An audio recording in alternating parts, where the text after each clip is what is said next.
Hi guys, welcome to Let's Talk. My name is Akim and my co-host Dimitri.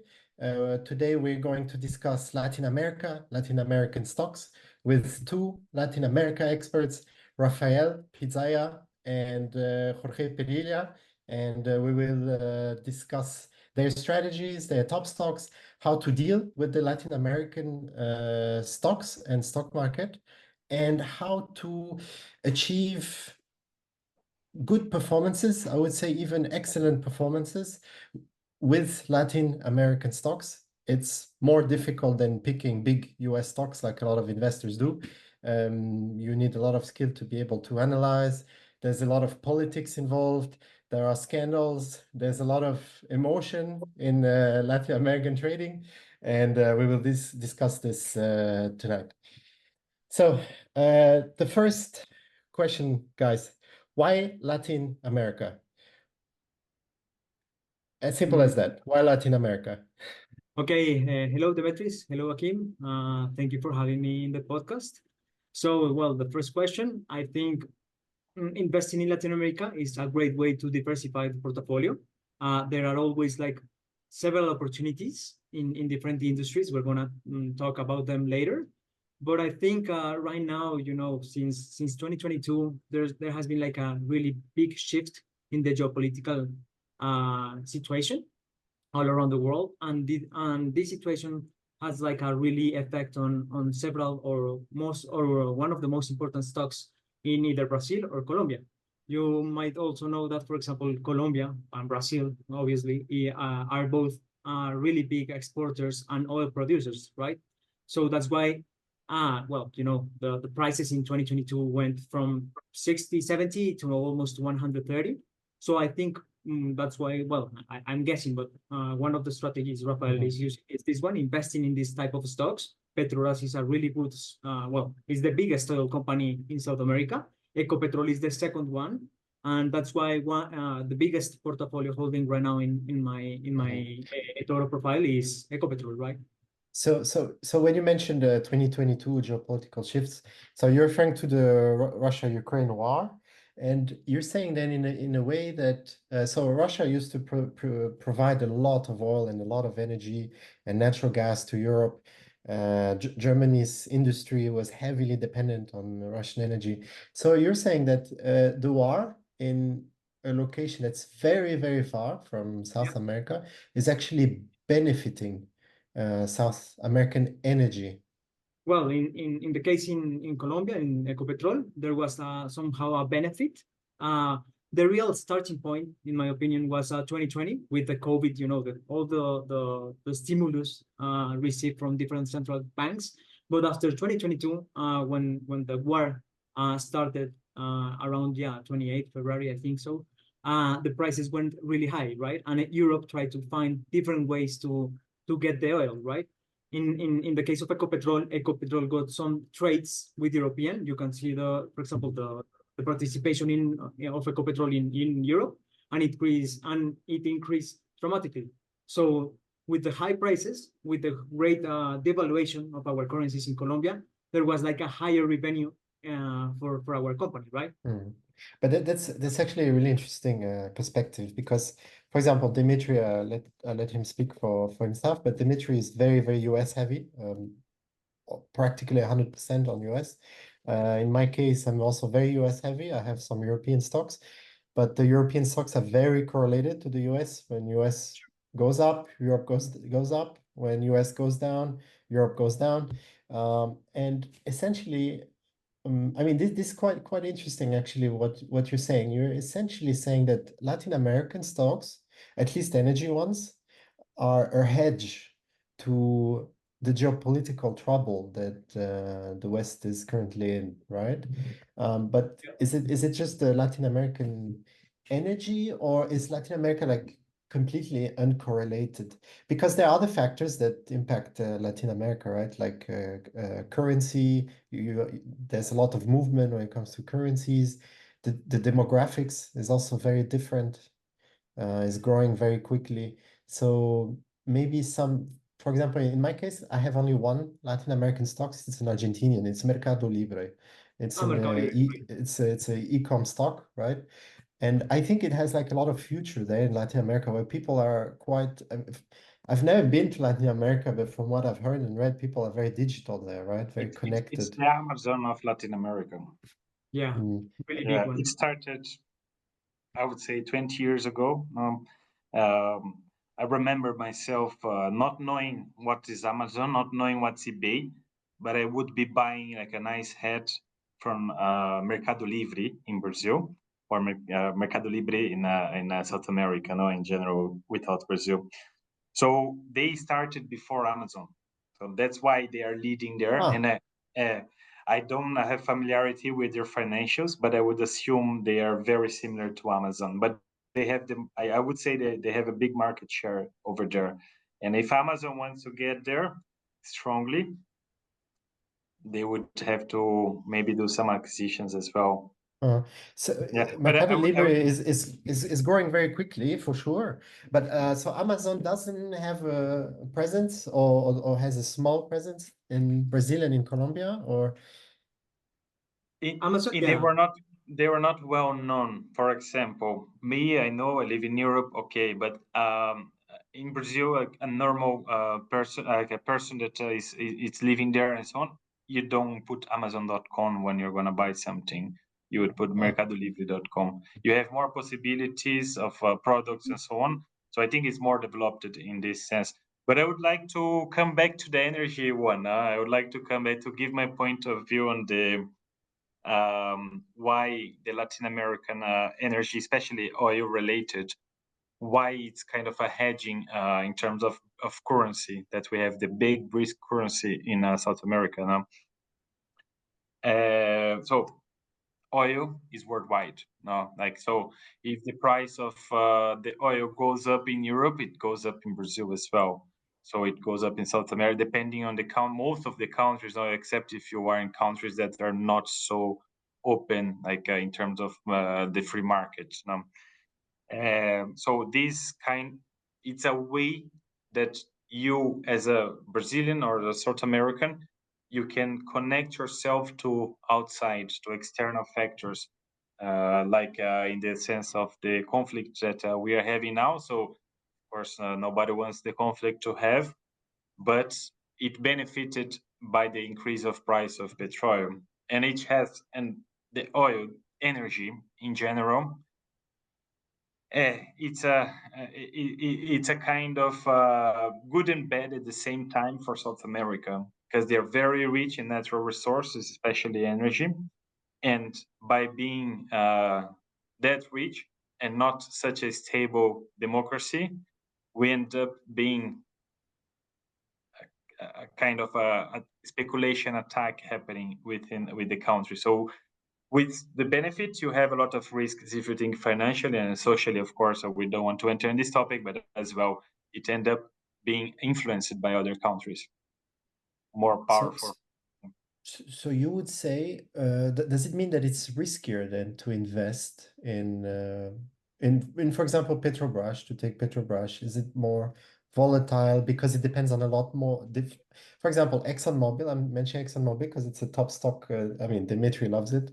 And ExxonMobil, I mean, it doesn't matter what US president is going to get elected. ExxonMobil will continue supplying oil and, will continue making good revenue, etc. But Petrobras and I guess for Ecopetrol is probably very different. You don't have that separation between government and those companies, even though those companies are publicly listed.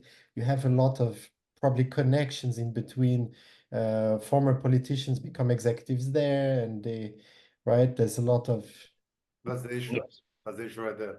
For example, Ecopetrol right now is 89% of the government. So there's always, what you are telling me, several executives going. In South America, the presidential elections have a really important noise in the stock market. So whenever there are shifts, like a strong shifts between left and right, Yes. the stock prices always go really volatile. So it's And important to. and the party in power would put some of the big people would put as executives in these in Ecopetrol and Petrobras, and these companies would in turn finance probably campaigns, right, for these politicians. So there's a lot of power in play, actually, political power in play. It's not pure financials. The CEO of Petrobras or of Ecopetrol, I mean, he needs to have really the political flair, actually. Exactly. So look, Akin, Petrobras is good and bad for the if you think individually about financially, it's good and bad for the same reason.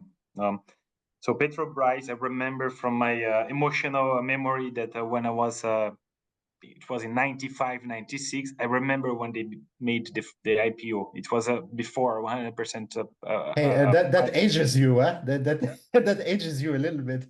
I know I was that makes you old. a very small kid, but I used to watch. Okay. I used to watch TV, and in the TV, by this I remember because they wanted to promote the IPO. They allowed people, private people, normal people, to invest their pension into stocks. So they say you can take out your pension now to buy stocks of Petrobras. And I found this, I think it came to my mind, and after some time when I started understanding a little bit more how things works, for Petrobras is a mixed company, it's half government, half private. So as a oil company that is a monopoly of oil in industry in Brazil, they have a big political responsibility within the country because they can define the inflation of the country because the energy it's one of the biggest part of that could increase the price. So politically speaking, if you let the company increase their price following the international market because of a crisis in whatever region that happens, imagine the country with the inflation in the country, the food for the population, and all the things would follow it. So that's why the government decided at that point to have the control over it, which at certain points could be good for the country, but for the investors, it's terrible because they are not seeking only the results, the profitability of the company. So that's the pros and cons. And when you look to the financials, and I have it here open with me, I love to talk about operational cash flow because it's like for me, I go to the fundamentals and I see what's the most important KPI for me is operational cash flow. What the operation brings as cash. And you look behind, like even with all the instabilities, with the problems, with corruption, that was a big case in Brazil in the past. We can jump in more into this conversation, but at the moment, let's get out of this. You see the operating cash flow. It's a huge, always positive since long years. So even with all the bad management that you would put a politician, not a technical guy to manage, they're still so profitable. So in my sense, when I saw this, and I saw this in 2018, because there was this corruption case, I was like, let me read these financials. I was an auditor at that time. I'm like, I want to read what's going on. I was hearing journalists, politicians talking about it, and I wanted to get my own opinion. And I was like, no, nobody has the power to destroy this company because this is so profitable business. So in the end of the day, and then by curiosity, and I will conclude quickly to pass to the word. I check my portfolio here in eToro, and I have I started by I think 3 years ago, and I have a -4% in my portfolio performance in the stock value. Yeah, if we see here 4.7%. Let's remember that I have the numbers in my mind, which I found very weird, hard to believe, that 3 years ago, they were paying dividends with a dividends ratio of 40, 20. So who is paying these kind of dividends? So Jorge, I think you can talk very similar to this case in terms of dividends yield.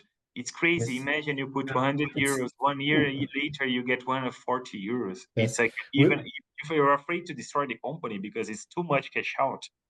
Dividend yield is a big topic, and we will do a deep dive on Ecopetrol. The dividend yield is just insane there. I mean, it's something that you cannot even imagine in any Western stock. I mean, we guys think that AT&T 7% or whatever, or 8% dividend yield is like, wow, impressive, right? Yeah, it's really And Verizon also probably 6 or 7%. But in Petrobras, what we're talking is double digits. It's 15%, 20%, 25% dividend yield, more than that, depending on the years, depending on the effects, etc. Can you guys see my screen? I'm sharing Raphael's Yeah. portfolio. Yeah. Yes. yeah, watching the So we do a little deep dive on your portfolio, so our I audience like to can see also all know. green, except Petrobras. Everything looks attractive.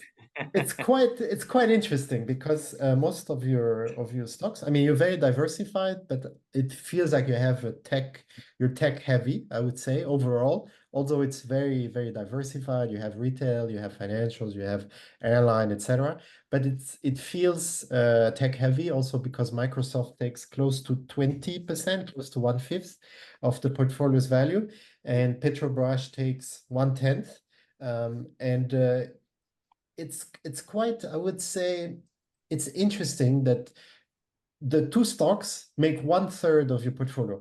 Microsoft and Petrobras, it's day and night. They are completely different. Completely It's different unrelated. history, different factors, different dividend yield, different absolutely everything. Did I know. you, when picking your top two stocks that represent 30% of your portfolio, were you like, okay, let's choose two stocks that are radically different, or it was a bit a coincidence? You like both stocks equally?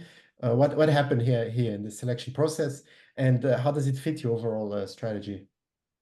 No, look, first thing, like my strategy in general, I do a dollar average cost first.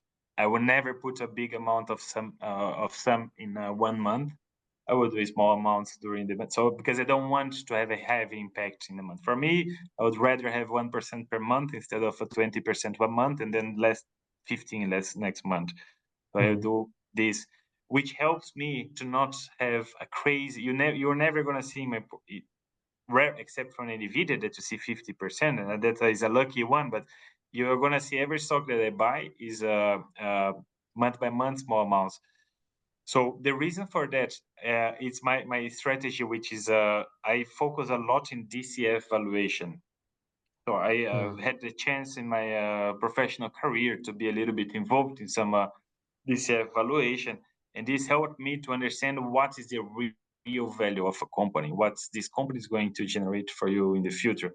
So you gotta see and then you have your guts. No, everyone has your guts that is gonna explain other stocks that doesn't make sense sometimes. But the idea of Microsoft for me is a little bit of guts together with the DCF valuation.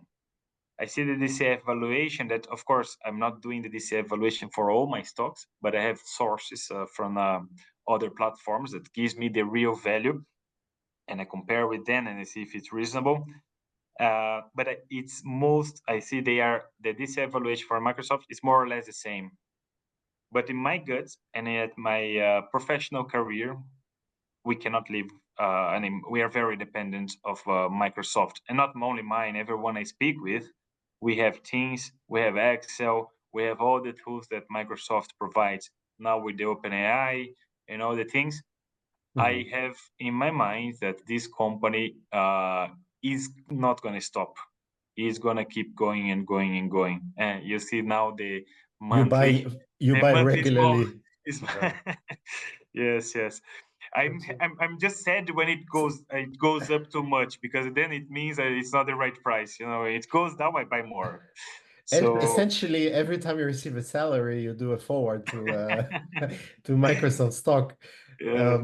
And interestingly, Petrobras, although it's down -4%, with the current dividend yield, the one we have at the moment, you're completely in the money.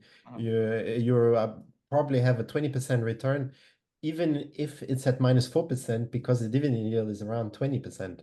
This is the fascinating thing. Unfortunately, people, they will see the stock, they will be like, oh, he's down -4% on most on That's a a lot big of issue, his money. But That's a really big issue. which is kind of fine as well.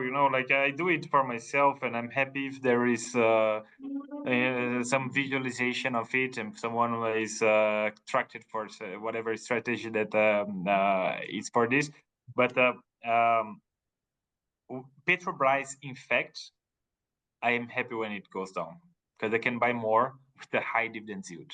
That's it, higher. So, and you see, I see you are checking my performance. The performance is very good. That Return, 2-year return, 50% up. It's not bad. It's not bad. I'm very happy with it, and I wish that I'm not willing to have it more now, because to have more you need more risk, and More for risk. me this is good enough. 1% per month. This is more than 1% per month, but for me I'm happy with the 1% per month. No. Dimitri, did you Yeah. have something in mind? Because I see you're digging up there in your brain before we move to I have a lot in mind. Jorge's. I was just making mental notes about the energy sector, because I knew we were going to discuss Petrobras and what's the other one name? Ecopetrol. Eco. Ecopetrol. Yeah. Ecopetrol. So I'm sure you guys, you're heavily invested in these energy stocks. Your macro view is the same as mine, that the peak consumption is not here yet. It's going to be in 20 years probably. And Brazil and Colombia are basically swimming in a pool of oil that have underneath there. And the only issue for Brazil, at least, is you might have to go and drill in the Amazon or near the Amazon. If Brazil was like Saudi Arabia in the desert, Petrobras would probably be bigger than Saudi Aramco. There would be no challenge. I mean, it's not the same challenges, right? Saudi Arabia, it's flat. You dig a hole, the oil comes up. In Brazil, you need to go into the ocean. You have a big population as well. Saudi Arabia is empty. There are no cities. Essentially no one living there. It's very concentrated in Riyadh. And different political system as well. But as well. In Brazil, you have the people to democracy somehow. In Saudi Arabia, it's one guy decides. One guy with some kind of long-term view, right? I mean, it's one family that's there since generations. While in Brazil, party left, right, right? So one party comes, makes new laws, removes the previous ones, and it continues like this all the time. Huh? Yeah, but in Brazil, you have its own country, and they can do whatever they want in their own country. And then you have people in the US, some environmentalists, telling the Brazilians not to drill in Amazon. He's laughing because he knows I'm right. So you have to deal with that. And I'm sure in Colombia as well. But the macro view for energy, that's why I'm heavily invested in energy. And if you combine it with OPEC, and because with OPEC, all the OPEC countries, they have a bottom underneath. If it goes underneath $60 per barrel, half of the countries cannot produce it in profit. So they're going to keep it at $60. They're going to cut the supply. So the $60 is the bottom. The top is the top, whatever it is, might be 140, 150. So the macro case for oil is there, and we all know it. And then depends how much are you willing to risk. I like the US stocks because that's what I understand. If I was from Brazil, I would only be invested in Brazilian stocks or Colombian stocks or in South America. I don't speak the language. I don't know the politics. I don't know the in and outs of the company. That's why I prefer to stay into what I know. The only thing that bothers me is the 50% ownership of the company in Petrobras. You know how it works. When the government gets involved, then the idiot cousin of the ex-president is going to put his second cousin into, you know what I mean? So then you have some of that. But Demetri, the current president was arrested for 2 years, some month, because of Petrobras. That's how it's important, this company. Yes. But also, do you remember Buffett's quote? Invest in a company that even an idiot can run. these companies, even idiots can run them and be profitable. So Exactly. Absolutely. when I see them in people's portfolios, I get it. I get the case, and doesn't mean because I don't have it, doesn't mean it's not a good company. It's just it's out of my. I didn't know until a few weeks ago that it came into my universe, and I looked into them. I looked into them for this podcast. But the other thing I wanted to say to you guys, because George said in the beginning, he's diversifying with South America. If I was from South America, and speaking the language, understanding the politics and the in and out and how the whole thing works, I would probably be only South America, because South America, I believe, is immune from what is happening in the rest of the world. I mean, in Europe, we were having World War II, World War I, World War II in the 20th century, and they were partying in Brazil and Argentina. So it could be used as a hedge. That I get. As a hedge, it can be used. But it could also be, because we were talking with Mariano the other day, and he said, just give some years of stability in South America, and they're gonna run like crazy. But I was home 2 days ago, no, last night, and I'm reading on Bloomberg that Bolivia general stormed to the. So you know what I mean? So I understand. I understand the geography, and I know. Sorry, what's the story about Bolivia, just for our audience? So there was like a coup d'etat, like you know, the army tried to take the control of the country yesterday, but you know, Demetris is I mean, what you're telling is really true, because there are some, you know, political influence over there. Right now they are talking that it was like a movie from the president to show the world that that you know, the right wing was trying to take the country. I don't know what's the reality, but you know, the political situation is really important. And I think, well, complementing what Demetris is saying, well, investing in South America is really important, but we have a really big issue that Akim told us at the beginning, which is the currency, right?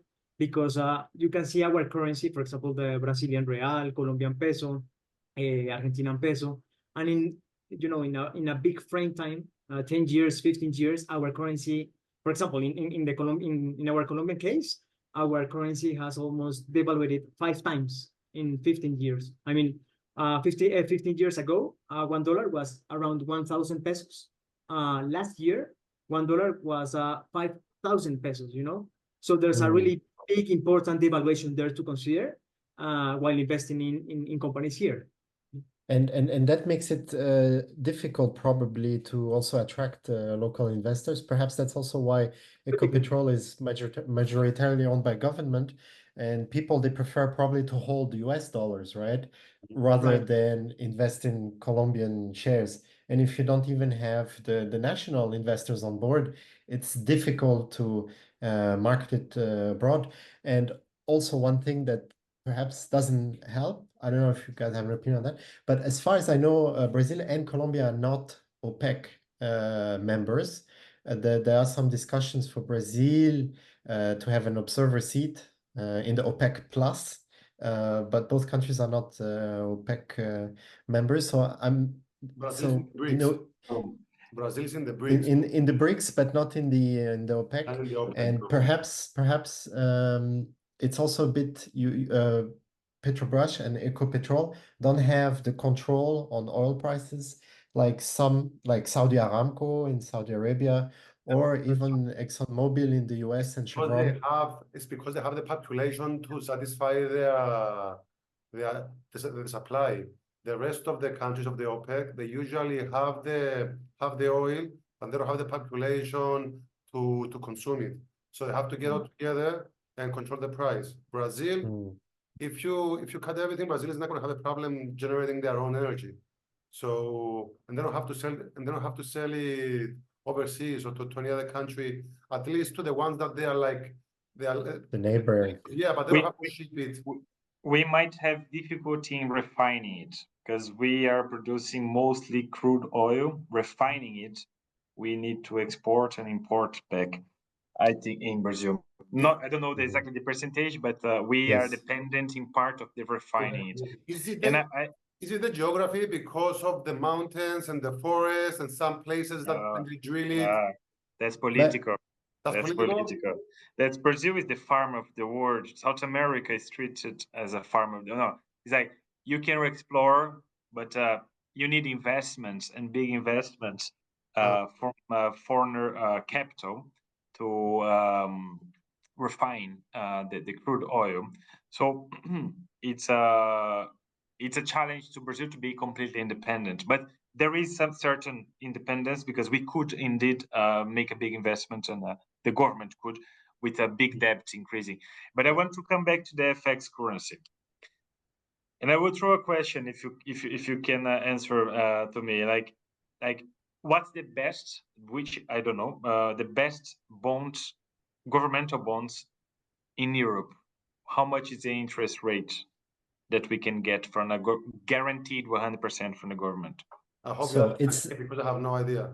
It's the Romanian one, at least what I've seen. I mean, there may be some other that pay better, perhaps Bulgaria and other countries. But one very popular one in the market is the Romanian one, but it's like 6%. 6%. With euro currency, how much would be? 3 maybe? 2? 3, Yeah, no, 4%? it is actually in euro currency, 5-6%. It's okay, it's in euro currency. But you okay. need but it's a bond that matures 20 years from now. So your money is stuck in the Romanian government for 20 years. So that Okay. barely exceeds inflation. So inflation 2%, inflation so over. net is 3%, as you said. 3%, okay.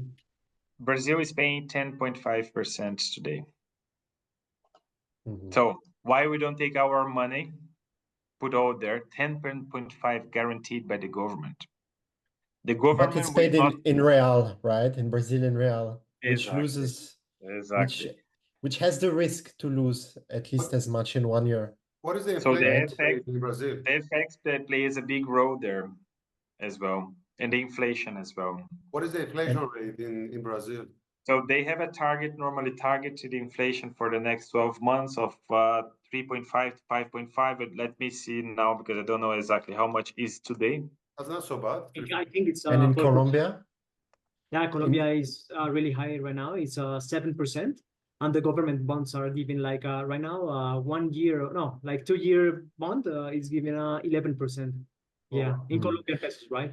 But that's a really big issue because you have to take into per account year, right? per year. per year. Because Yeah, we were talking with Mariano Pardo, another popular investor. We will have the episode coming soon. He's Argentinian, and he was telling us off record that the Argentinian inflation was at 5% sometimes per week.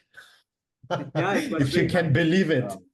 And I think the best example is Argentina, because for example, you can search for Argentinian bonds right now, and they are like 150%, but these bonds are in Argentinian pesos, so you have to take into account what Demetris told, the inflation and the currency exchange.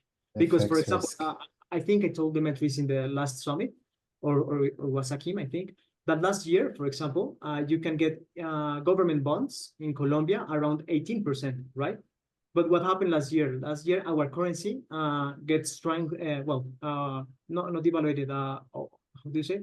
Got strong. Got strength. Yeah, Strengthened. Yeah. Yeah, 20% for against the dollar. So what happened if you invested in a 1 year government bond at 18% plus the 20% Plus 20%. the USD currency? You have like a 45% yield in dollars with a really low risk. That's like a carry trade strategy. It is called.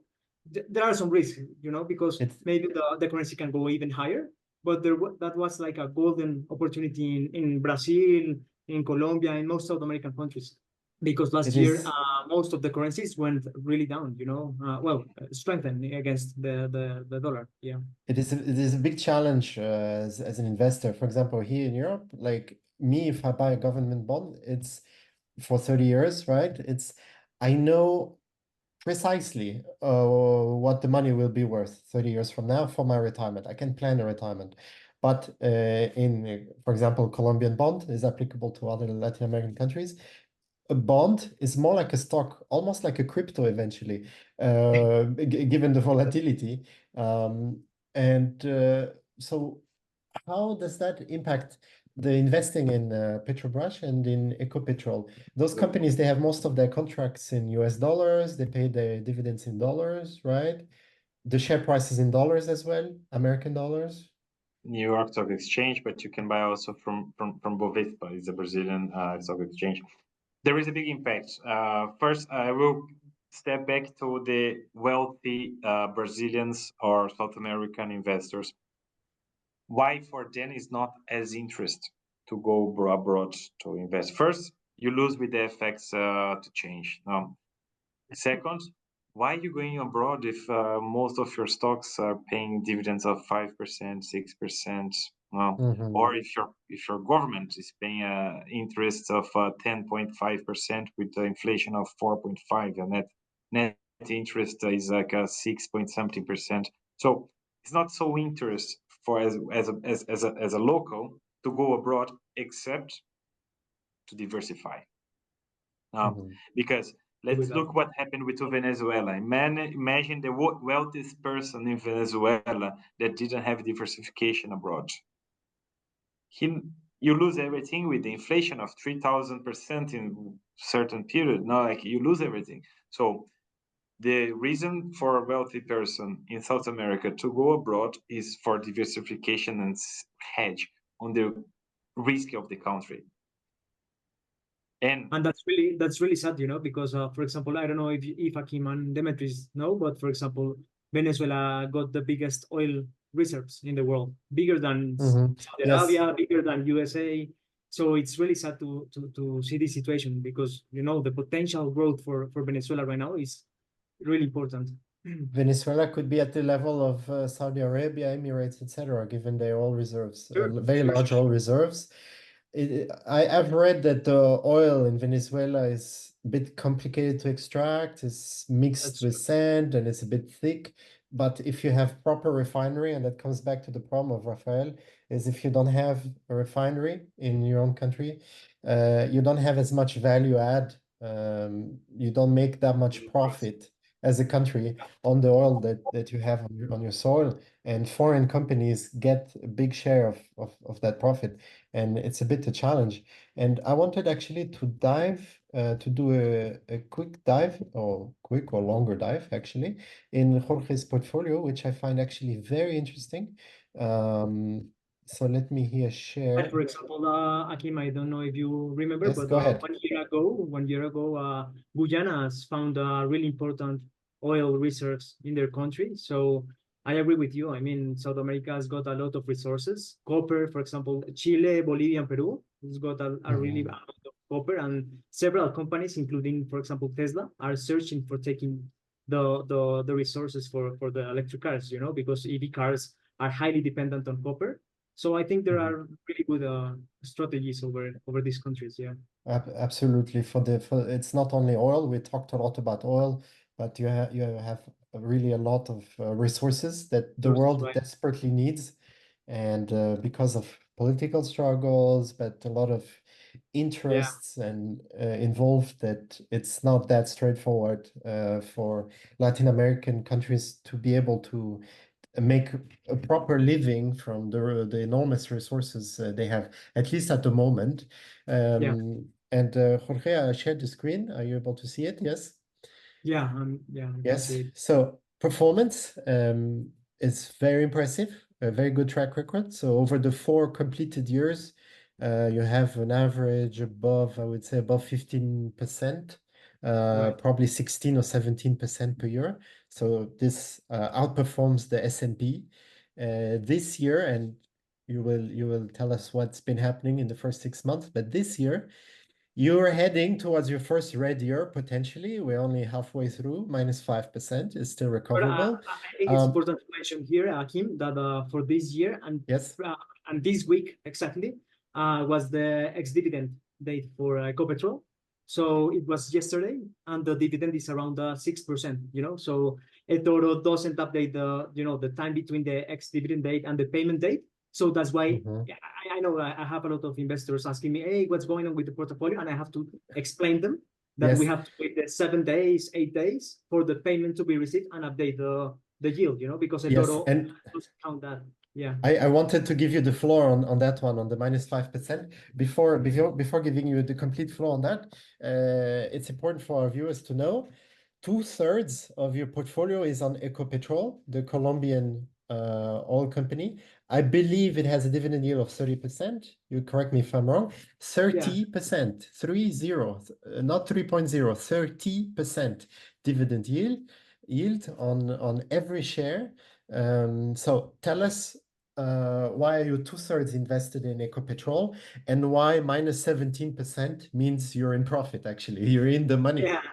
Yeah, so it's hard to explain them for the investors, because I've been investing in Ecopetrol since 2021, 2022, at different prices, right? So since 2022, Ecopetrol's got 2022 dividend yield was 23%. Yeah. 2023 was 50%, and this year is almost, with the last payment yesterday, it's with the ex-dividend date is like 11%. So in total return, I'm like 17-20%, right? So it is important to consider that the 70% is just the price return, right? One important fact to consider, I started investing in 2022, as I told you, with the geopolitical situation, but also because in July 2022, we got presidential elections. And as we have talked in this discussion, the political situation is really important for this country. So during 2022 until now, there is our current president is, he really hates oil, which is a big difference with Brazil's Lula da Silva. As far as I know, Rafael, Lula really likes or promotes its oil, right? That's perfectly correct. Yeah. Yeah. Our president right now, he's like biased on the environmental situation. He wants to change the company, and when he won the elections, the Ecopetrol, I remember it felt like 30% in just one day. Also, I mean, it was really, really important how Ecopetrol stumbled. So I start to buy this stock, and similar as Rafael, every time Ecopetrol goes down, I try to invest, because I know, I'm quite sure about two situations. The first one, that the inflation is going to remain high for several years, for several months, because the geopolitical situation. And despite the 80%, 85% of the government share in the company, the institution, the political institutions here in Colombia are really strong. So despite the current president doesn't want to search for new oil, doesn't want to make new contracts, the Congress is really divided, and the current president doesn't have the power to change the way he would like, right? So I think in the long term, midterm, is really a good opportunity. And that's why, I know it's like over-invested, but in 3-year time, I have made different price level purchase in order to take the dividend yield and a better price, right? Yes, but Do we lose Raphael? look, 2/3. Raphael, I think he maybe had a little heart attack from seeing 2/3 invested in Ecopetrol. But to zoom out a little bit, how does this fit your investment strategy overall to be invested? I repeat, 2/3 in Ecopetrol. Is it because it's the company you know the best? Is it the company you feel that this company will never go down? Because 2/3 in one single stock, you need to have guts for that. I cannot put it in any other way. Yeah, it's too much. I mean, 50-60% is a lot for a company. However, if you look like the price performance during the last 3 years, the company went almost like easily like 60-70% from the price, right? From the highs. So I've been like doing technical analysis in my decision making. Also, I've been doing extensive research here in Colombia about how the performance is. I really try to go to the press releases, the earnings results, because despite the current political situation in Colombia, I think there's a great potential because I don't know if Rafael can tell us, but for example, whenever there is a change in the presidential regime, there's always like a, like a 3-4 months volatile months for the biggest companies. So I think, yeah, I know it's 60% is a lot, but in 3 year and in different prices with the dividend yield, it was really attractive. And well, we can observe a chart I have here.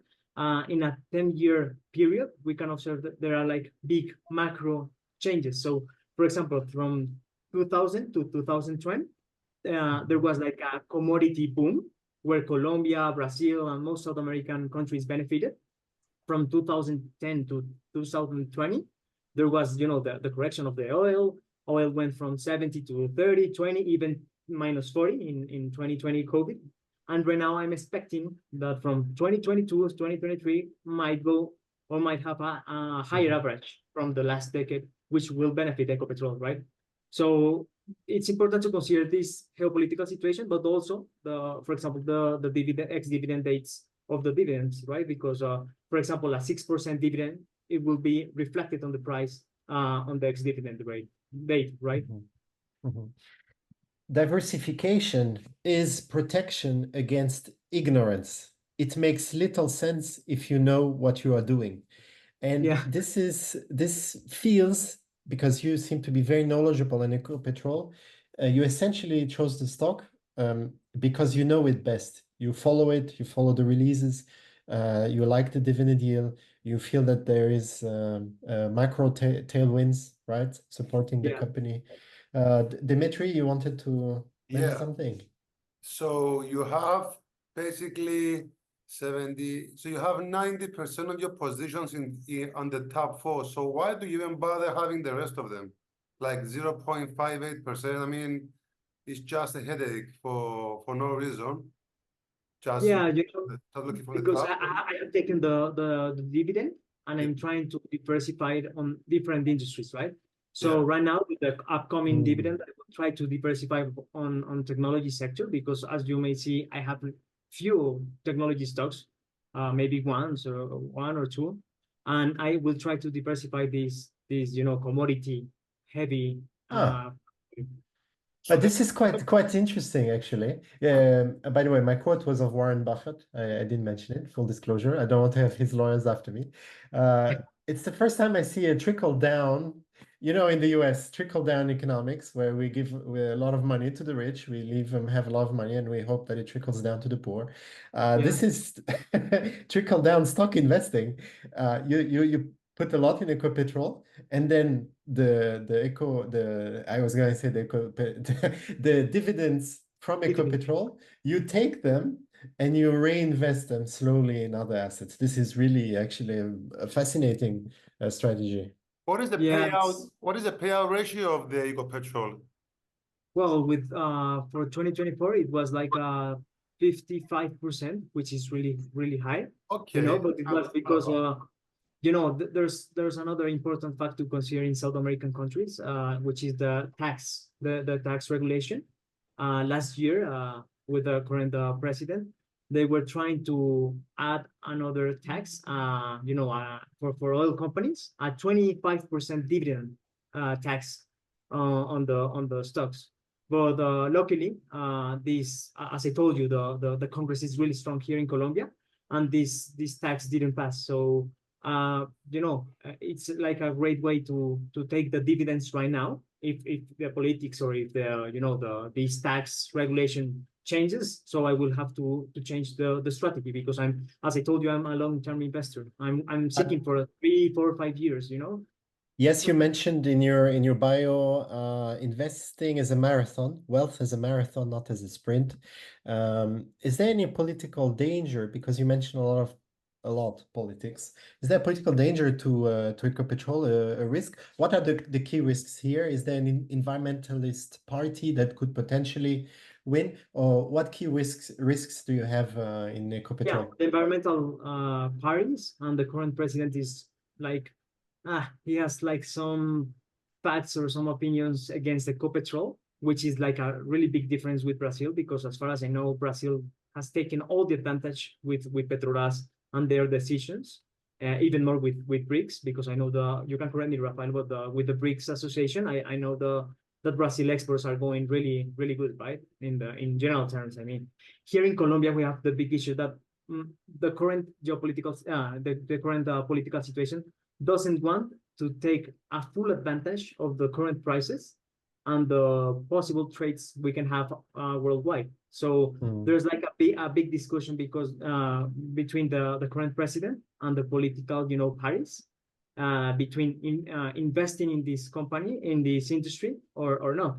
So there's like a lot of noise in the price performance of Ecopetrol. But I know in 2 years, when the current president's regime ends, there will be a sudden shift for Colombia, because unfortunately the current situation of the president is not good for the entire Colombian society. The current polls are showing like 20% favorability for the current president. So this will be like positive in the mid long term for Ecuador, right? So now is the time. Now is the time to buy then, because they're going down. Yeah. Issue is so. Well, it's always a great opportunity, but we have to take care really take care of the Colombia's current political situation, right? Okay. Now we have another thing to consider, that we are neighbors of Venezuela, and Venezuela also, right now Venezuela got a lot of restrictions with the oil exports, so there's a possibility to trade a cheaper oil with Venezuela right now and bring into Colombia, and then to export it through different countries, or maybe to use it by our own society. So interesting. Different factors, but the fact we have Venezuela, which is the biggest oil. You have good relations with Venezuela. Yeah. There are some territorial conflicts. I heard the border. Yeah, it's like you didn't agree fully on the border where to set it. And I think most of the South American presidents, they have like the same ideology. Even with Brazil, Colombia's president Gustavo Petro, Nicolas Maduro, Brazil, Lula da Silva, they all come from I forgot the name. There's an important Sao Paulo. I don't remember the name, which is like the same. Foreign Sao Paulo. That's right. The foreign Sao Paulo, which is like the same ideology. So they have like really good relations between them. This conversation is not from talking about politics, but there might be like important trades for Ecopetrol to take advantage with Venezuela, which has a really good oil. Yes, somehow as well, the South America, they try to form a coalition. Sometimes depending on where it's the political side, but they try to form a coalition, like Europe made the European Union. We have the South American one, so they try to form a coalition to have more leverage in negotiating internationally as well, with the US, with the North America, with the European Union as well. So like recently there was this South America was trying to find an agreement for free trade with Europe, and France, for instance, was looking like they were trying to protect their national production of food, and the agreement was broken. So there's the reason that South America is kind of connecting to each other as well, in some sense, politically or economically, independently, sometimes independently of the site they are, because economically they are together. If you see an example, Argentina, when the new president came, that he's completely the opposite of what we have in Brazil. And then, Jorge, please make your comments for Colombia, because I don't know, and I would like to know better as well. He made comments that he would cut relationship with Brazil, with China, because they have different political ideas.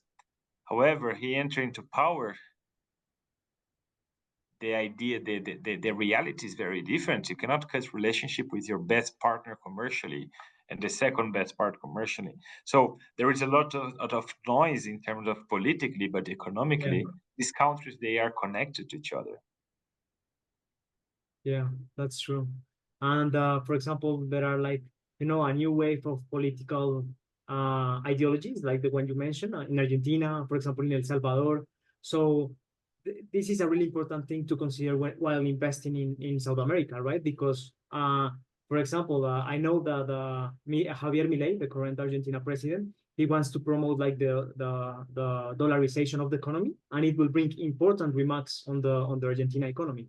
It depends if he finally makes the dollar like the official currency, but these are factors that external investors or foreign investors have to consider before investing in these countries, right? Also, you have the news Demetris told us about Bolivia. So it's really, dangerous or scary for investors, for external, for foreign investors to invest in these countries with having this type of news, right?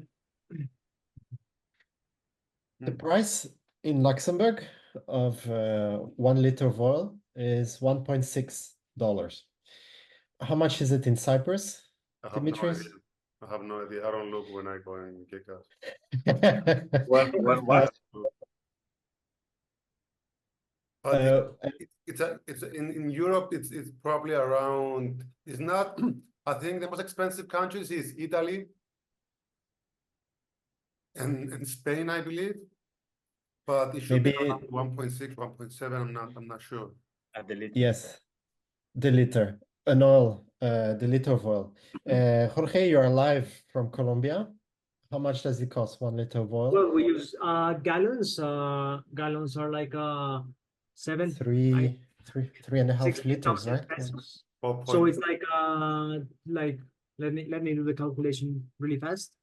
So it's 16,000 pesos. You need to divide by 3.8. 3.8. Yeah, so it's 1.2. Yeah, 1.1. 1.1, 1.2.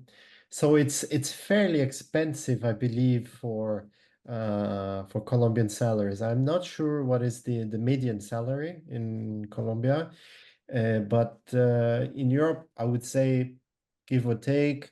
So the price of oil, we said 1.7 or 1.8 perhaps on average. And the average salary must be maybe 2,500. So more than 1,000 liters of oil per month that you get paid, right? And if you get paid in oil.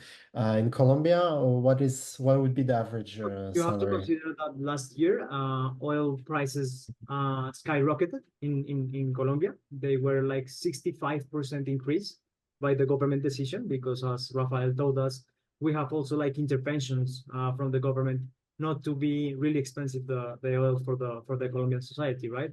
But right now, yeah, I know the minimum wage is like in dollars, like 1.3. It should be like $400 is the minimum wage. $400. I Yeah, mean, maybe you could how as a consider this. Colombian can you not be angry at the government and even accuse companies like Ecopetrol of taking advantage of the Colombian people? Not to get political, but I believe there must be some kind of frustration against Ecopetrol being the biggest oil company and Ecopetrol having revenue growing every year, excellent profits. There must be some kind of frustration of a lot of people when they go and fill their cars with oil when there's so much oil underground.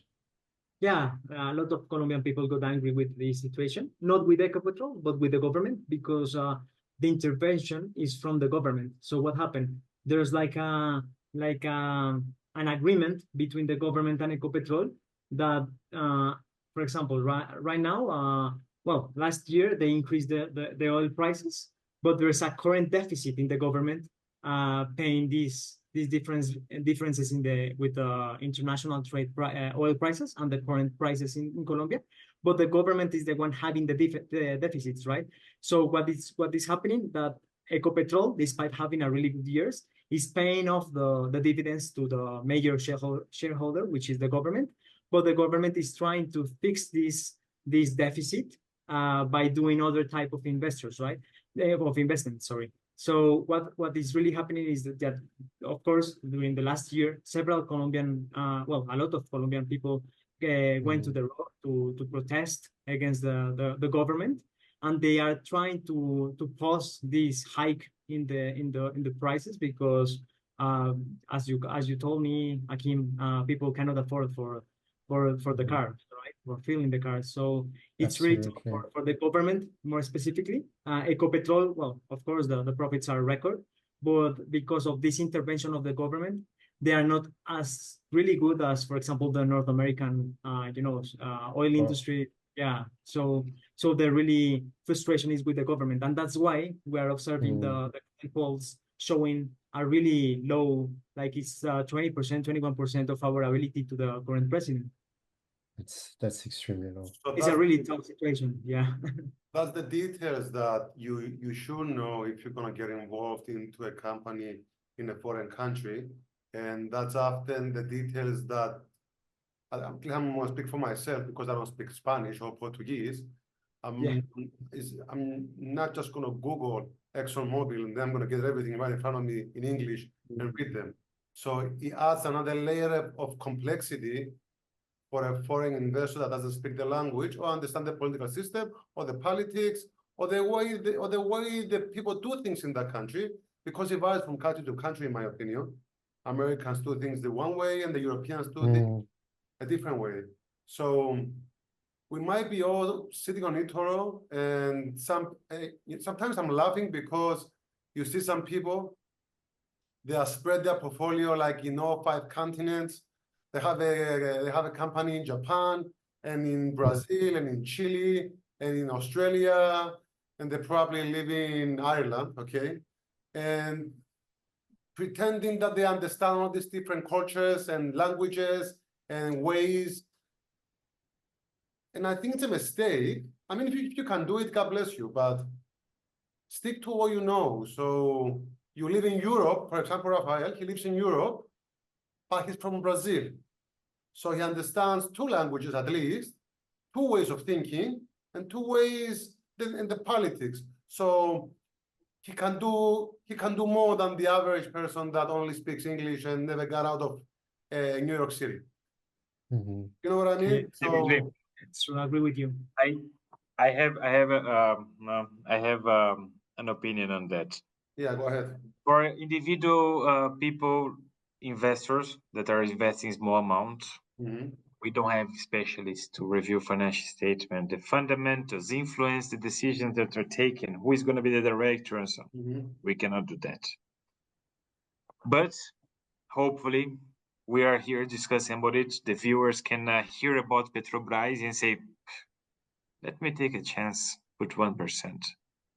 After 1 year, like I do, taking the bus, half an hour to come to work, half an hour to come back. I spent 1 hour per day watching my phone, checking news and so on. So I will be like, interesting. You get to know things and you might increase your increase your percentage of your portfolio. So starting slowly is the best way, in my opinion. When you guys were talking, I got distracted a little bit because I was convinced when you said the stock went down for the Petrobras of Colombia. The dividend yield is high. I bought some stock, small amount, but just to see how it reacts. So it forces me to follow a little bit. So, exactly. So if I see dividends yield paying me, why not getting more interested? So it's a kind of, I have companies, as you saw the portfolio, it's like I have Ryanair. Every time in my life when I hear about YouTube, in YouTube or read something, don't invest in airlines. Never, never, never. I'm doing studying about the master of international management recently, and one of the professors was a big fan of Ryanair. I was always curious how Ryanair would make money in such a difficult environment. It's so cheap, the flights. I never saw their financial statements before. I got curious to see, and I was impressed. During COVID, they lost very little money, and after they jumped. So I was like, you know what? I always learned to not invest in airlines. I will put a little bit. I don't know. I lost money, huh? I lost. I don't know. Now I think it's like 5% that I lost, but it's fine because I'm learning and I'm diversifying at the moment. Ryanair is the only airline that got a pass from me and Akim. Like everything else It's a like, no, no, don't touch them. Ryanair is the one that we can justify. Okay, Yeah. I can take a risk with Ryanair. But my point was, I understand what you're saying. Ryanair, you probably use the airline a couple of times flying back and forth. What I'm saying is, like for me, if I try to get into a mining company in Colombia, I'm gonna be over my head. I'm not gonna know anything, and often the information. So I like the US not because I lived there for 10 years and I know how things are run in the US, but because when I Google Microsoft, I'm gonna get everything. I'm gonna get how the CEO had his coffee this morning. Okay. I'm getting all the gossip. I'm getting who is stating who, all the gossip. People are going after these companies to short them. The short sellers in the US market is so deep, and these people are looking for the mistakes. And the people at the top jobs try not to do the mistakes. So that's my security. So what I'm saying is, be very careful entering into countries and to companies that you don't know. You guys Be careful. You guys know obviously Brazil and Colombia. And in my opinion, if I were you, I would be probably a little bit more aggressive. Can go heavier than that. He's already like 80% in it. So, but you get my point. It's Completely. And Yeah, I agree. Yes, So- And you I do have. big issue. Sorry, Akim.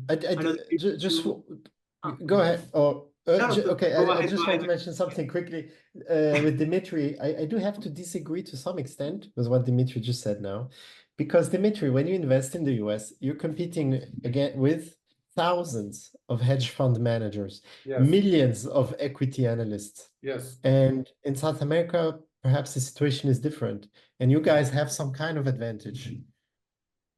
Well, it can be like an advantage or disadvantage, right? Because, for example, in North American stock market is more efficient in the way that, there's a news about Alphabet or Tesla, and the stock price tries to follow the news, right? Immediately, in a Right. For millisecond. example, the volume, the liquidity in Colombia. I know Brazil is really well. It's better than us, but Colombia, it takes a lot, even weeks or months, to get the information to the stock price, right? So it can be either an advantage if you know how the company works, or a disadvantage if you're a foreign investor and you're like investing for the first time in your life in the country, right? Super interesting. I have a comment on this. My advantage, and I think the normal people advantage is to think about long term. That's the I point. would never beat a guy that's spending 12 hours per day watching Petrobras stocks, boom, boom. He calls some guy that knows privileged information. I will never beat this guy. Sure, like the day trading, no chance. Like, you're better than me. I spent half an hour per day max. So no, long term, my perspective of understanding of the company, understanding of the landscape, political landscape, could be better than the guy that's short-term oriented. Otherwise, I have no chance. So that's a big step. The hedge funds, and so that's a big difference. Otherwise, I wouldn't be let's say in the game. No. Sure. Go ahead, Akim. You're about to say something. I actually wanted to move to our very last topic, which is because we talked a lot about currency and I mean we mostly talked about energy in Latin America, and our viewers maybe have the feeling that energy is like the only sector that is interesting to invest in Latin America. We did touch base a little bit in the beginning with Mercado Libre, or in Brazil Mercado Livre, which is e-com. But what other sectors, besides energy, are interesting to invest in? Are there any maybe stocks that you guys think that are the next, I don't know, the next maybe diamonds of the, maybe not specific stocks, but sectors with potential, given the demographics in Latin America, what people like to buy, what Latin America exports? Well, I think banking system is a great opportunity, both in Colombia and Brazil. Maybe you have heard about Nubank.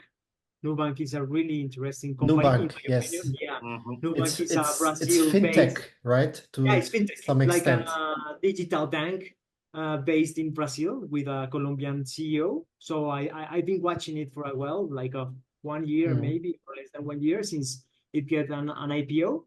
And I think there's a great opportunity in the investment, in the banking investment, right? Because, for example, in Colombia, there are the traditional banks, but honestly it's like a duo or monopoly, right? So the rates, the commissions, everything is fixed, and it's really hard for a new for a new bank Mm. to enter the market.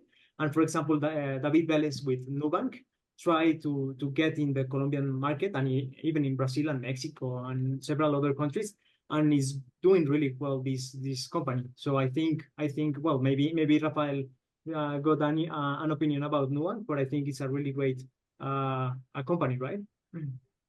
Or Yes, industry. no, yeah. No, in Brazil, there's some people that calls like the best, the sector. So the banks, energy, insurance, that is security in Brazil, and technology, no, and telecom. Banks in Brazil, we have the kind of our Petrobras for banks, like a half state, half private, with Banco do Brasil. The main bank is the bank when we need to do like a policy to loan money and so on. It starts with them to lower the rates for the other banks. So they are able to attract they're one of the 5-6 banks that controls the Brazilian market, kind of. So huge dividends paying, because he receives it, even though it's a mixed company, he receives a big pressure from private investors that pays supports elections financially. So they want to receive back the money they invested for elections. So there is a big price. So they pay high dividends as well, from my opinion. Also, some companies like energy companies and insurance, they cover you from inflation, because in Brazil, the rate, the CPI that you have, because Brazil, South America, historically, we know inflation. Like you guys Europeans, you don't know inflation as we know since long time. No, so Yeah. Brazil, if it's below 10%, it's good. Like here, 10% is chaotic. It's No, the end of there, the world here, really. yeah, Same here. Yeah. So, we always target 4 to 6, and we end at 9, and that's why the interest rate is so high as well. It's inflation. You need to cover the inflation as well. But coming back to the point, so certain companies, they have the leverage to apply to cover the inflation. So it's kind of, you are protecting or you're hedging yourself against inflation, plus some nominal, some not some net profit. So that's why insurance and energy. And then telecom in Brazil has always been like a kind of oligopoly as well. So it's also a place where you can be, and also you can use the inflation hedging as well. So these are the four. But it's, of course, like the Nubank, for example, when you see everybody's using Nubank, they like developed it very quickly. They attracted so many customers very quickly, which is very impressive. Uh, I'm a big fan, but I'm very skeptical when a startup do an IPO in 2 or 3 years. I don't know exactly how many years it was, but it was very like, quick. You hear I about think it's Nubank, 2 years ago. yes, so they conquer the market. Everybody's loving them. No profit at all. Net results always negative. And suddenly IPO. So I feel a little bit that they rushed a little bit to do whatever they were looking for. But for me, a company that's doing an IPO, if they are thinking first on the investors or the shareholders, they need to be a stable company. Like, but then you have individual thinking as well that could have different interests. So I love the bank. I would be a customer for sure if I were there. But I bought, and I have to say, gut feeling. I said this company is good. I bought stocks, but I was rethinking about it, and I'm like, I'm a bit.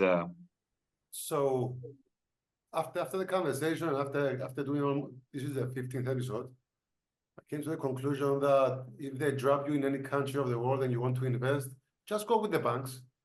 Just invest in banking in whatever the country, and you're gonna be in the money. Maybe you're not gonna make it. Maybe you're not gonna get rich, but if you're looking for, I mean, Safety. banking is so essential in every economy.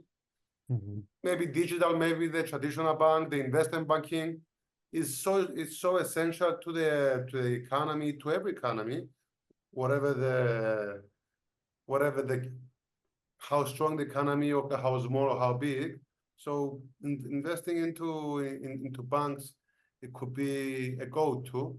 Is it like an industry for Brazil and Colombia that is listed on eToro? Is there an index? Are you saying? Yes. There's the Brazil MSCI ETF. This for sure. MSCI? IEWZ. I think there's a Brazilian ETF in eToro. I purchased a bit of it. It's really it's really diversified. I think it has like the biggest banks in Brazil and some oil companies. But for example, in our case, in the Colombian case, there is no Colombian ETF. There is an iShares, a really one of the most important here, but the Toro doesn't have it right now. However, you can invest in Bancolombia. Bancolombia is in eToro. Bancolombia is the biggest Colombian bank right now, so it's a great way to invest, in my opinion. Is it a mixed one as well, George? It's a private and governmental. Sorry? Does it act like Banco do Brasil? That's mixed No, company, no, so it's it's listed. No, it's completely it's public, but it's not listed. from the government, right? Yeah, it's not Okay, from the okay. yeah. So it's one of the biggest, and I mean the performance is really really good during the last two years. Yeah. Dimitri, question to you. Yeah. After this conversation we had today, right?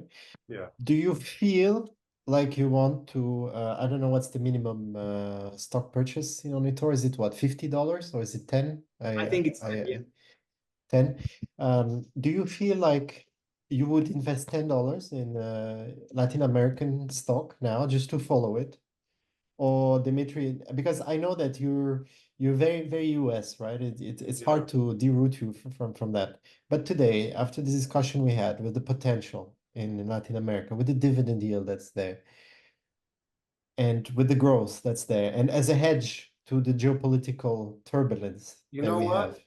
have. I mean, I hear only arguments in favor of investing in Latin America. Yeah, I'm not It's against complex. like from the two between the Colombian and the Brazilian, I would prefer the Brazilian one. But I don't want to be seen as the guy covering other people's trades because I believe, and forgive me if I'm wrong, which one was the guy that became a black star last year that has like his top position at the Petrobras? Amit. Yes. Amit. Yes. Yes. So after him, now you can see it in all kinds of portfolios. So it's not my style to copy other people. It has to be my convictions. Because if someone asks me, why did you choose? I can't just say I was talking with a couple of guys on a podcast. I decided to invest. That's not how I do things. But if I go to Brazil and I take a bus and I take a car and I can start seeing, it's the same way I felt when we went to Dubai, when we went to Abu Dhabi. So we left Abu Dhabi and I went to Dubai. And every single building I was seeing the name of the construction company in Dubai. Emar, I think. Yes, Emma. And I'm like, okay, these people own the city. And then the mall is Emma, and then the skyscraper and the Burj Khalifa is Emma. So then you start looking into the company. So that's my way of going about it. So maybe I'm just looking for an excuse to get to Brazil. But so before we finish, I need to make a disclaimer, Demetris, please. Yeah. But so, but for $50 just for the F of it, yeah, our risk to get, but it has to be energy because it has to be in energy because, like I said, the macro view for energy is favorable. You can't mess it up. As long as they can drill and they can sell the oil, whoever runs the company, it's gonna be fine. So But you can also buy the Brazilian index, maybe, because it's going to be automatically yeah, diversified. you know what? I will It's a great way, to invest in countries. buy the index, yeah. The index Yeah. is much better to do because I was thinking the Indian index. They say India is the next China, and There's an index. I'm not sure if it's in eToro. It's called ILF. I think it's iShares, which is the Latin American the Latin American index. So Yeah. it got several companies from Brazil. I think it's Colombian Ecopetrol. But we have to double check if it's in eToro because it's like a great way to invest in South America Yes, without correct. having an advanced knowledge in the companies, right? Yeah. So Rafael, you're going to say something? A disclaimer. Two things, one positive and one against. So I start with the cons. Yeah. Political risk, government changes, everything changes. We change the CEO all the time because the CEO didn't agree with the president. It's always changing. So this is a political risk. Yeah. Investors from outside making pressure for increasing dividends, privatizing. There is always a debate of privatization of the company and so on. There's population, there is inflation, everything is influencing. So when you buy it, think about dividends, long term. Long term. Positively thinking, I'm gonna tell that now is a good moment. According to this platform I use, is trading below 30%, 30% below the fair value of the company, which is calculated based on discounted cash flow from the future, not the discounted. So why not? Then with time, check it out how it goes to you. But when the dividends are coming, it's beautiful, huh? Because you see all your dividends on a monthly basis is small, but then when it gets to the dividends of the month, of the quarter that they're paying, you see it's nice. Yeah, I'm not a big dividend guy. I think my portfolio just dividends 1%. So I'm usually not invested for the dividend, but if a company has it, then it's a plus. Yeah. Thanks for the pros and cons, Rafael. Jorge, did you want to add one last thing? Because you are, for me, now going forward, you will always be the trickle-down investor. Invest all in one company, collect the dividends, and then trickle them down on new assets. Yeah, I mean, for foreign investors, I think, the political situation in each of the South American countries is really important. But I think a solution for that is the index funds, maybe following up one of the biggest ILF, the Brazilian index might help to invest on a smarter way, right? So I think in the long term, there is a great opportunity. Personally talking, I think there's like starting a new decade with the geopolitical situation, which might benefit these countries. So I think following an index or maybe having a small participation in the energy sector, Petrobras or Ecopetrol, might be a really good strategy to consider, in the long term, according to the risks and investment strategies of the Toro investors, right? So index funds. What about you, Dimitri? One more question before I forget. So Brazil is not just oil. They have, I think, the farming industry is far greater than. Really big. Okay, so in Natural that, resources, I might be considering investing. That's a different story, okay? Because that's an incredible thing to do, and I don't know how you're feeling about cutting the Amazon and growing soy, but another one to get political. Of course, I'm just kidding. We need another session. I had a session for that. Is that But it? Brazil also has Embraer, right? The airplane manufacturer. It has a lot of industry. Which one's your go-to company? Your go-to company for that? If you have any For the farming, you mean? Yeah. Sorry? Raphael or Jorge, do you have a go-to company for the farming sector?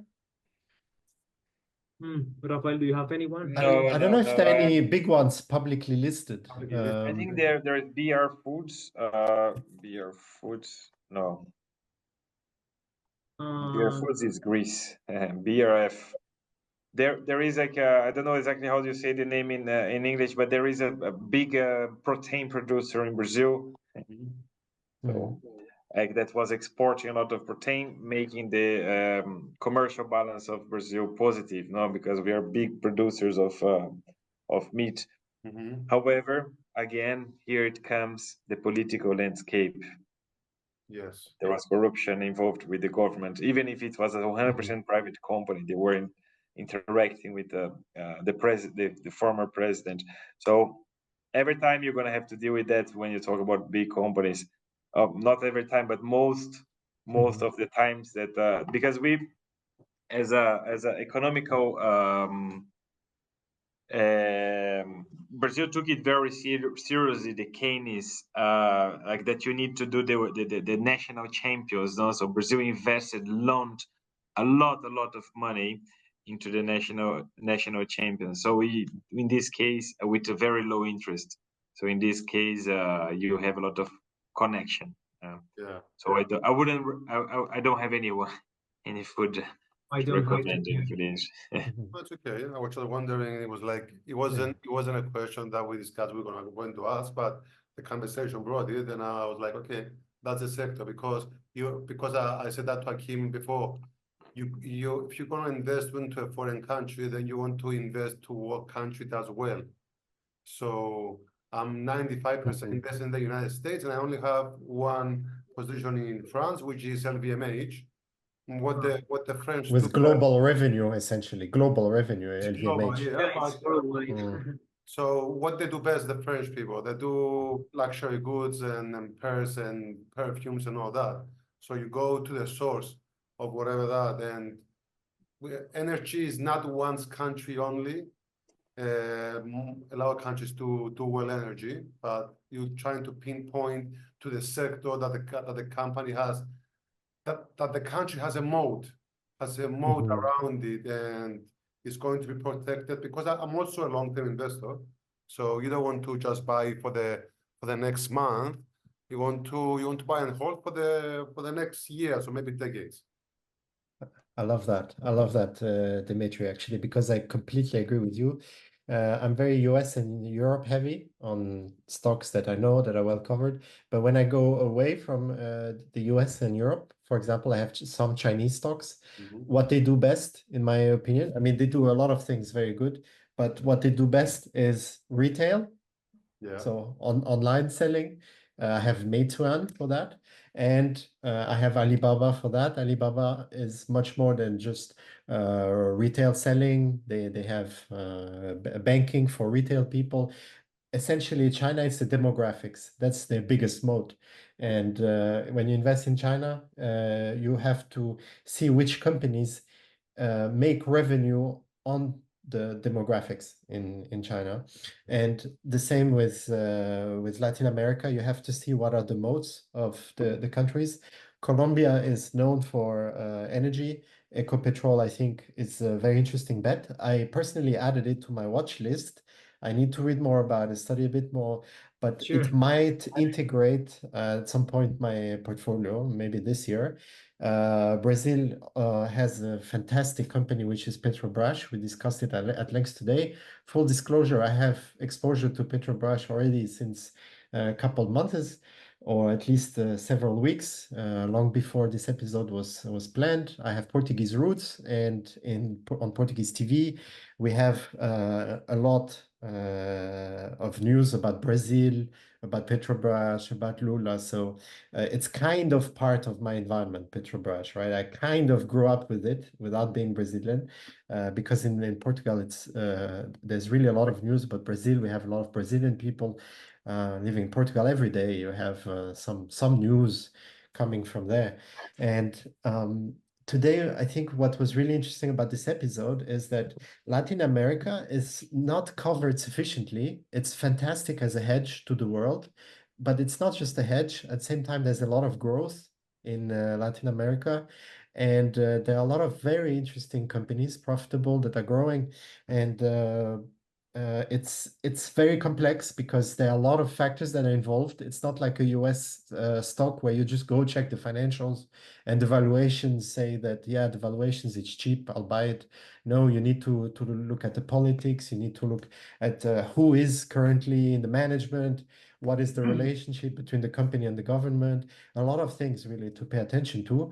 And if you cannot, and then I'm addressing to the audience, if you want to have exposure to Latin America, but you don't know what to choose, sure, you can go with the index. On eToro, you have the Brazil ETF. But better than an index, go to actual specialists like Jorge, like Raphael, who know what Latin America is about, who know how to pick the stocks, who know how to sell them and when to sell them, and who know what weightings to have in the portfolio. They have a track record. The performance is really attractive. So guys, if there was one last sentence, each of you, to summarize what it's like investing in Latin America. Maybe Dimitri, I know you're very good at giving some food recipe as comparison for stocks. What kind of Started with the food? food. Maybe we can do it like that. What kind of food is Latin America for you? Investing in Latin America. Okay, so when I was in New York, there was a Portuguese, a Brazilian place in my neighborhood, and forgive me, they call it rodizio. Is when you order and then they bring you the stuff and they keep cutting, until you say I'm stuffed. So I would say it's a nice piece of steak, but you have to get it right. If you overcook it, it's not gonna be trouble. If you eat it raw, you're gonna get poisoned. So you have to get it right, and you have to know how to cook. So I only know how to cook in some parts of the world, so that's why I refer to you guys. So a tricky, good-looking steak Yes. for Dimitri. Yes. What about you guys? You have some kind of food that you would compare Latin America investing with? I have the feijoada. Have you ever tried? The feijoada. Tell us about it, Rafael. It's the beans with meat, no, like it's a lot of beans and you eat with the Very rice. heavy. And, it's Oh, the yeah, very I had it. traditional. Had it before. It's Yes. very traditional in Brazil. It's like it can be very delicious with the caipirinha and so on, but you cannot eat too much. Otherwise, you have a stomachache. So And how about you, Jorge?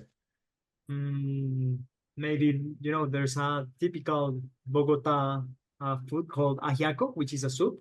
It's really tasty, but it takes a lot of time to have like the sweet point.